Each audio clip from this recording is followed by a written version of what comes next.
Hi everyone, welcome back to another video from Tech Basics. In this episode, we will be learning how to redeem your Hulu gift card. To redeem your Hulu gift card online, the first thing you'll need to do is to launch open a web browser. Now go ahead and type in hulu.com in the web browser and search. Make sure to log into your account as well, and once you are, click on your profile initial at the top right corner. This will now bring up the account overview page from where you can manage your account. Scroll down and on the left hand side of the screen, you will be able to see the gift or promotional code tab. Enter your gift code in the text box and click on the arrow pointing towards the right corner in order to redeem your gift card or promotional code. So that is how you can easily redeem your Hulu gift card in just a couple of steps. If you found the tutorial to be helpful, go ahead and give us a thumbs up.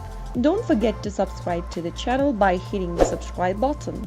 Press the bell icon so that you'll never miss another upcoming upload from us. I will be back again in the next episode. Thank you for watching.